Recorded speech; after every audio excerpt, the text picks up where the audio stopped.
promotion du livre de Marlène Schiappa aux frais de l'État, la CNIL passe l'éponge. La CNIL a cessé les poursuites envers la secrétaire d'État chargée de l'égalité homme-femme, estimant que la promotion de son livre par le ministère était une erreur isolée et de bonne foi. Épisode final dans l'affaire Schiappa. L'incident résultant d'une erreur commise de bonne foi et étant isolé. Je vous informe que je procède à la clôture de votre plainte, a informé hier la Commission nationale de l'informatique et des libertés dans une lettre rendue publique par Anticor. Le 22 mai dernier, le service de presse du secrétariat d'État de Marlène Schiappa a envoyé une invitation et une dédicace de son livre. L'association anticorruption Anticor avait alors saisi la CNIL estimant que cette initiative servait des fins personnelles et était contraire au code pénal. À lire aussi, Marlène Schiappa explose à l'Assemblée nationale après une allusion sur sa vie sexuelle. On a utilisé le fichier et les moyens de l'État. Cela pose un problème pénal, de détournement de finalité de fichier, délit passible de 5 ans d'emprisonnement et 300 000 € d'amende, mais aussi un problème déontologique,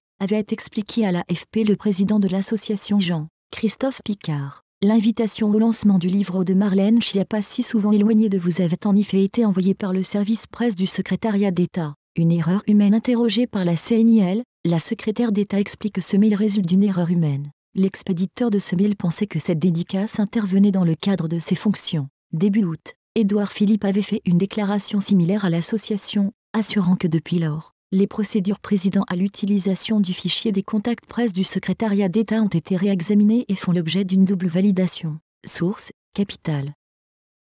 Merci de nous avoir suivis. N'hésitez pas à vous abonner et à lâcher un pouce bleu.